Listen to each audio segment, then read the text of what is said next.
Hey guys, how's it going? So, I know it's been a while since I've made my last video, so today I wanted to do my 1 year update for Mandarin Chinese, and actually the day of recording this is the 28th of May, and it would have been exactly 1 year on the 1st of May, so I'm about a month behind, a month late recording this video, because I've just been so busy in Taiwan, and I've had a lot of stuff on and not really made the time to record a video, so I'm doing it now. This is my past the 1 year mark now. It's about 1 year and 1 month if you're wanting to be more specific. So I wanted to go across where I feel like I'm at now, where I think my different levels are at, and what I plan on doing going in the future.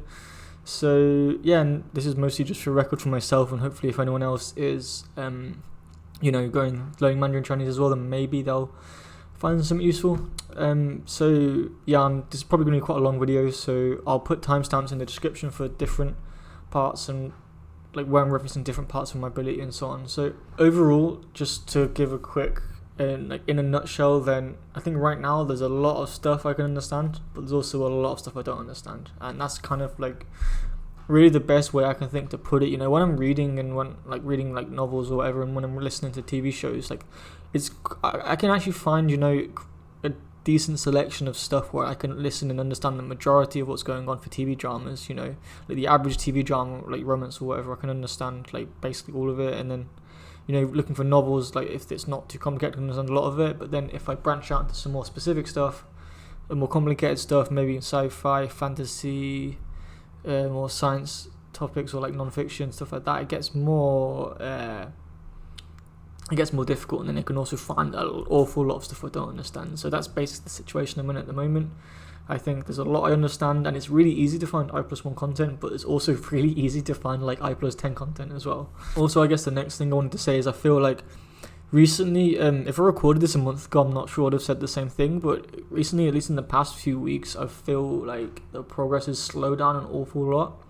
And I think in terms of progress, in terms of the amount of words I'm learning per day, I feel like it's probably the same as before, if not slightly higher. But it's just that once you get a base, I feel like everything you're learning is just less useful. So I'm going through and learning all these words, but then maybe the frequency you encounter them at's really low. You're learning stuff maybe GMO and random words like that, and then you don't know when the next time you're going to encounter that. So it's everything's just getting a lot less useful and a lot more specific, a lot more niche. So it's obviously stuff's going to slow down, and that's perfectly fine. So I guess the thing I'm trying to stay in the mindset of now is just that it's slowing down. That's kind of obvious. It's diminishing returns, and I'm just going to try and focus my energy on just enjoying content. And I've noticed recently, especially in the past 2 to 3 months, I've not really been thinking about language learning very much. It's not I'm waking up and thinking what do I want to do to improve my Chinese. It's more there's this new drama come out, or I can finish watching the rest of this movie or read that novel and say, well, what do I want to watch with my time? It's more of in that mindset as opposed to how do I improve, which I feel is quite useful because it's just lets me kind of naturally keep on improving that way. So now to go into more some of the specific categories, I guess. So I want to first go over listening now. So I touched over briefly, I can understand most dramas. I rewatched an episode of Bush the other day with some friends. What's the first episode? That was fine. There was not many words I didn't know. And I finished watching another drama called 我们与尔的距离, and I think that's the distance between us, or the world between us, I think is the English name. And that was really, really good. I'd highly recommend that. And again, I can understand the majority of the show, but I think the thing that gets me, and the thing that confuses me most at the moment, in that show, there's some examples of it, and more so with news and things like that, is when you get especially news outlets and things, and they have very formal written Chinese, so they have a lot of these 2-character words changed to 1 character. For example, instead of saying 已经, just say yi or whatever, and then instead of 因为所以, it'd be 由于因此 and stuff like that. I'm used to reading a lot of that stuff, but I'm not used to listening to it. So I feel when you have people speaking very formal Chinese, the amount of characters they use, a lot of it changes to single characters, and it kind of confuses my brain a bit. And it's almost the speed that they say that is kind of faster than how fast my brain can process it, because I'm just not used to it at all. And like when I'm reading it, and this happens a lot, I read these sentences and I can understand them, and then I listen to it and it's really hard for me to do it. So I think in terms of listening, my biggest struggle at the moment is when I'm listening to very formal written Chinese. So it's like in a newscast and stuff like that. That's really, really hard for my brain. And if it's something that's more like Koyu is more like spoken, then I think that's a lot easier, and it's kind of what I'm used to. And again, this makes sense because it makes sense because that's what I was spending my time doing. I listen to mostly like Koyu stuff, so obviously I'm going to be better at understanding that. And the other thing I think for listening is just general lack of vocabulary, or like also a lot of the time general lack of like knowledge really affects my listening. There's this one YouTube channel I really want to get into. I've watched some of their videos, and I find it really hard to understand a lot of their stuff because they're referencing bits of points in time. So like the Three Kingdoms bit of China, for example, there's so many different characters and battles and things that went on that I don't know who they're referencing, where they're referencing, and stuff like that. So when all these names are just chucked at me and there's a lot of information that I don't know, I find it very, very hard to process. I feel like if I was doing that in English, it's very obvious that what the unknown words are, but because they're like all names. But then like if it's in Chinese, sometimes I get confused and just think like, if there's a lot of new names and places thrown at me, sometimes I might think that that's like a word I don't know, and then look it up and it's a name and wonder why I can't understand it and stuff like that. But and so that's another thing that I struggle with as well. Specifically, like listening to content about history is quite hard, and I'll talk a bit about how I think I'm going to go about fixing that in the future. But yeah, that's basically it for listening. I think overall it's improved a lot. I can understand, most daily life in Taiwan, I have very little trouble. I can understand most of what people say.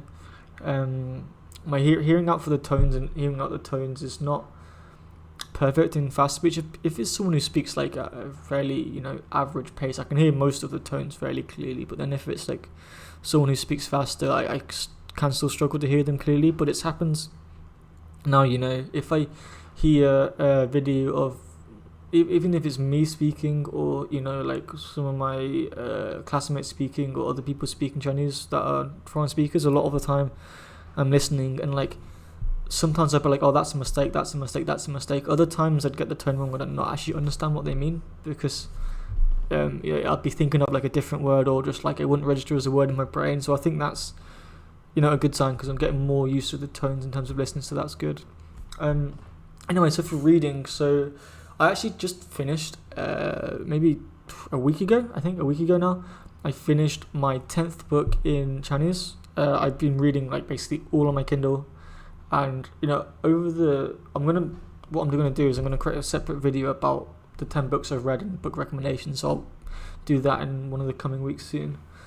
I won't go about over it now because the video will probably already going too long. But yeah, I finished my 10th book in Chinese, and it was, the last one I watched was 那些年我们一起追的女孩, and I think that's by a what's his name? It's by a novelist called 九把刀, I think is his name, and he's got a lot of stuff. I'm reading one of his other ones now, and it's again it's not too complicated. The language isn't overly formal. They're not using like loads of like 4-character idioms and stuff. It's just there is like a decent amount of written vocabulary because it is a novel, but it's nothing like crazy. And I could like not look up anything in the book and understand most of it, and that's and then when I'm going through, I'm more selecting what I want to make sentence cards with, or what I want to look at words for. It's just stuff that I think is important for me to understand the thing. So I think I'm really happy with my reading, because I've got to the point where like I can enjoy a book without looking stuff up. So then it means when I do look stuff up, it's and this is if the book's chosen correct, if I've chosen the book well. And when I do look stuff up, it's more of like thinking about what do I want to learn to improve my Chinese, or it's like what do I need to look up to understand the plot crucially. So that's good. But then obviously this is what I'm saying, like if I select the book good. So like if I read something again like history or something sciencey when there's loads of words I don't know about a non-fiction topic, that's like it'll still be really hard. If I read some like older novels, that's still really hard. If I read like more fancy novels, that's still really hard because there's so many like unknown words. I think the biggest thing for me is like I don't think grammar is much of a problem really at the moment. I think I'm fairly used to grammar, like how the Chinese grammar works. But now I think the main thing is literally just like a lack of vocab. So I've only read 10 books. I've only been going for a little over a year. So yeah, it's what to expect. You're not going to be able to understand everything perfectly now. So yeah, that's more or less what my readings are. I'm pretty happy with it, but there's like a lot of gaps, especially in terms of vocabulary. The gaps are just like still quite big, especially if I'm pretty sure if I wanted to like say language learning books, because I've read both Benny Lewis's and Steve Kaufman's book in Chinese. If I talk about language learning now, it's fairly easy. I've got like a lot of the words I need. But if I talk about like pick another one, it's probably gonna come across all sorts of words I don't know. So yeah, I want to going forward, I want to keep on. At the moment, I'm really enjoying novels, so I think I'm going to keep on going forward with these sort of like not too fantasy based novels because I'm really enjoying it at the moment. I've got a few lined up that I look really good that I want to read, so I'm going to keep going down that track. And then when I go into the improve a bit more and read these sort of ones, I'm going to branch out into slightly more fantasy based novels, and then like I really want to read the Witcher series at some point. That's something I really want to read.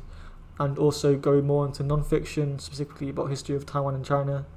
And I think that'll give me a lot of vocab to stuff I want to talk about with my friends and like understand YouTube videos and stuff as well. So yeah, I think next, so it's going on about speaking then. I think I said already, like talking about like most everyday things is absolutely fine. I actually have like a lot of friends here in Taiwan that like don't speak English, so that whether that's Taiwanese friends or just like course mates from the university that like Japanese or like Vietnamese or whatever, like I've got a lot of friends that don't speak English, which is it's a really cool feeling. And I think before I was under the impression of like if they're not a Chinese native speaker, I don't want to speak to them in Chinese.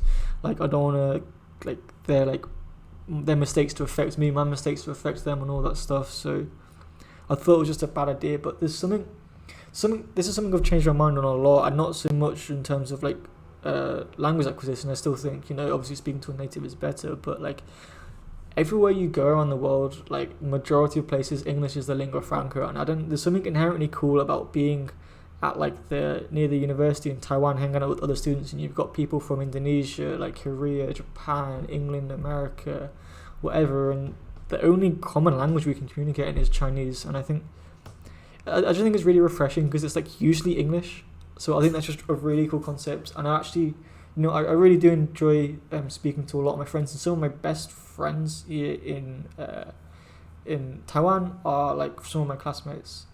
So that's really cool. I'm really enjoying that. But yeah, for and other stuff, what I'm good with, I can, if I'm with a group conversation at the table now, I can pick up. If it's about stuff I'm familiar with, I have no trouble following the pace. Even when people get excited and speed up, I can normally follow it as long as I'm familiar with the context of the conversation and they're not talking about something too specific. So like I went out with my friends Susu and Junjun for dinner, and they were talking and they got very excited. I'm not going to go into the details of what they were talking about, but I could genuinely follow everything they were saying fine.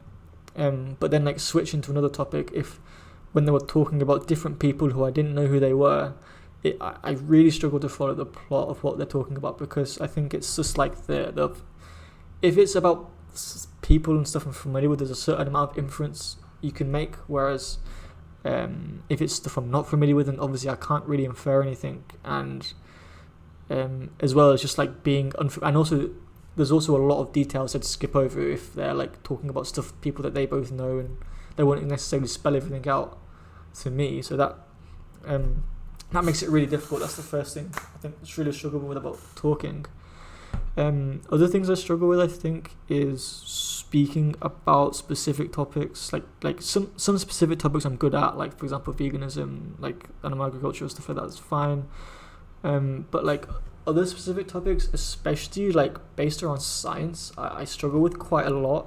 Now, certain things, like nutrition, I did a stint when I watched a few YouTube videos, and maybe like a month or two when I watched a fair few stuff to do with that, so I can sort of know most of the words for that, like antioxidants, like vitamins, minerals, carbs, whatever, like just basic stuff like that. But if you go like really in detail, I'll get confused. And all the other stuff, like science is something I like talking about quite a lot, so I can if I'm talking about, like, I can use simple wording to like get stuff across. Like, say if I wanted to explain how a plane flies, I have to explain that to one of my friends in Chinese, just using very, very simple wording and just like saying difference in pressure and stuff like that. But like more detail, it's still really hard. So yeah, that's one of my main things that I want to improve, is just like picking up the vocab to do with like around science topics and stuff that I'm more personally interested in.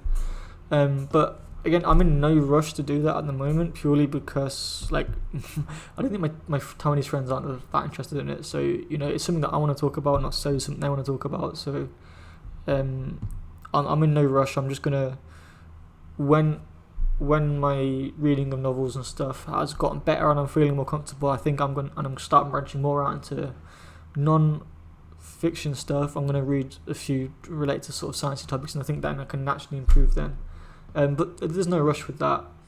And the other thing as well, like maybe with history as well, I said I wanted to read more non-fiction books about history as well, because I feel like that's, as well as making me be able to speak about these sort of topics, which I don't really speak about history very much, but it's always nice to be able to. But the main thing is, so I want to learn the vocab relevant to be able to understand like some of these YouTube channels I've been watching, and maybe some of these older Chinese dramas. One thing I didn't say before on the listening thing is, when I watch these older dramas, like set from like the Qing dynasty or whatever, and they've got like all the old dramas, and they've all got like the swords and stuff and armies and things and stuff like that.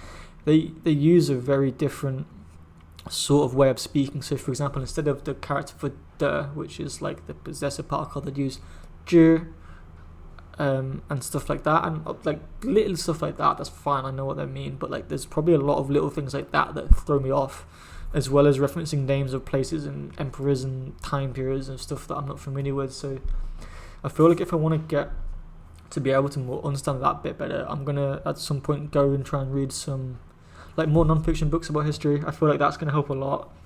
But again, like I'm in no rush to do this at the moment, because I'm enjoying the place I'm at the moment, just slowly expanding my general vocabulary through like just generic novels and watching all these different TV shows and YouTubes and stuff. So that's something I plan to do. I'm not no rush at the moment. But other than that, speaking, I think one of my other main problems is pronunciation. I think with tones I'm getting better. I've actually noticed quite an odd thing happen. Like a lot of my tones are getting correct. Like I said, for example, the word for if, 如果, a lot of the time I said 如果, and it was kind of like half. It's like half adding the Cantonese tones onto the Mandarin pronunciation. It sounds really weird. And that's happened to me a few times with other stuff, where I've added, like, say it was tone 1 in Cantonese, like the high flat, and I'd do the high flat in Mandarin and it'd be like something else, or like other way around. So that's confused my brain a little bit, I think, and ended up me getting the tones wrong on quite a few more of the common words. I've fixed a lot of those now, but not all of them. So if you watch my 10-month progress video, I think my tones have improved a lot since then, and my pronunciation in general has improved, but there's still a lot of gaps. And like I think I still struggle with, like, because I didn't really learn the pinyin rules properly when I first started, so again I still fuck up a lot on like the U umlaut and the U sounds in Mandarin, because if it's like following some letters, they don't write out like the dots on top of the U, because some letters they don't, that sound combination doesn't exist in Chinese, so it's like they wouldn't write it out. In that situation, I find it's my pronunciation maybe be affected like that, but I can hear the difference fine. and I can make both sounds fine. It's just, I think it's mostly just bad habits. So I think what I'm gonna do when I get back from Taiwan, I think in terms of fixing the whole pronunciation thing, I think I'm gonna do like a silent period when I get back to the UK, and maybe just spend like a few months or even like half a year of just like solely focusing on input and not, and say like, I won't say zero output, because like if I need to get in contact with one of my friends from Taiwan, I'm not gonna, not speak to them for half a year because I can't, like, because I'm not outputting now or whatever. I'm just going to like drop, I'm not going to like go out of my way to find opportunities to output. I'm just going to focus on input, and then if one of my friends calls me, then whatever, I'll speak. I'm not going to stress up too much, but like just shift the ratio heavily enough in favor of inputs, and maybe like, I think that would help a lot. And also I was contemplating, because I've already learned Bopomofo, the Juyin, and I think, which is for anyone who's not familiar, it's the kind of like the thing for pinyin they use in Taiwan, and it's what native speakers use. So when they text, that's what they'll be using, and it's basically a set of symbols drafted from the Chinese characters, kind of similar to how the hiragana or katakana work in Japanese, but it's for what they use for like pinyin in Taiwan. And I feel like the system's a lot more accurate than pinyin. So I was thinking of putting that over to Bopomofo when I get back to the UK, and I haven't decided on that yet, because the one thing I need to figure out is on Anki. I'm pretty sure I've got dictionaries when I can add like I+1 words as Bopomofo. That's fine. I've got on my like pop-up dictionary, I've found ones that use Bopomofo. That's fine, but it's just on the Kindle. At the moment, the standard dictionary I've bought is in it uses pinyin, so I need to figure out how. I've got the dictionaries from the MAA add-on that Matt and Yoga have made before, like for Chinese. So if I can figure out how to turn those dictionaries into a format compatible with Kindle and upload it to the Kindle later, I'll probably do that after I get back to the UK and make the full switch to Bopomofo, but I'm not 100% sure yet. So that's not something I've really decided. It's something that I may or may not do. But yeah, so I think the main thing would just be like, I think just doing the silent period, and even just revisiting the simple pinyin rules, and just like doing that help a lot. And again, it's just a case of like training my ears more. So yeah, I think the last thing I wanted to go over is my writing. So I think compared to like, I think probably the biggest difference actually when I first got here to when I am now is, one, my writing's improved a hell of a lot. I think when I first arrived in Taiwan, I'd been through remembering the traditional Hanzi.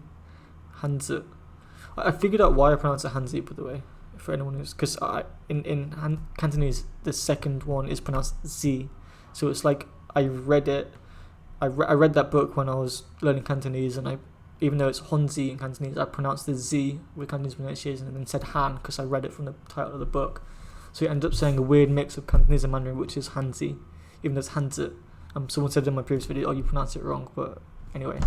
I went over the 1,500 characters in that, and in terms of writing, and I went through like, I hadn't finished all of book 2. I think I went over like 1,000 of the ones from book 2 before I went to Taiwan, and then I just stopped because when I arrived in Taiwan, I wanted to focus on listening. I was going to plan on finishing the High Seek book 2 at some point, but to be honest, now I really don't see much point in it. Like, I can break down like any character I see, no problem, and I can read a lot, I can write a lot. Like, we're writing essays in class now, and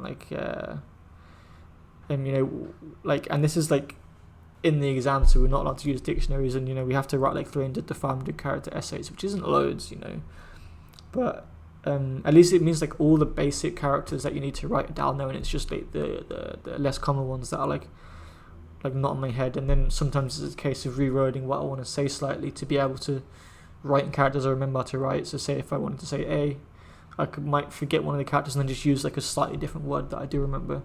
But in general, yeah, I can write quite well, and it depends what you compare to. Like, compared to a lot of other learners, I write quite well. Compared to a native speaker, it's obviously still pretty rubbish. But yeah, but really that's not really something I value a lot at the moment. I think I've only just improved writing organically as a result of being at the university here. I mean, I do enjoy writing, I do like the characters, but in terms of like where I'm putting my time, if I have spare time, I'm normally going to try and focus on increasing my vocabulary over increasing my like whatever I can write, because I feel like that's way more important to me right now, and like it actually get like real tangible results as opposed to just having like a cool party trick. So yeah, I mean, in conclusion, that's basically where I'm at. I'm focusing on comprehension.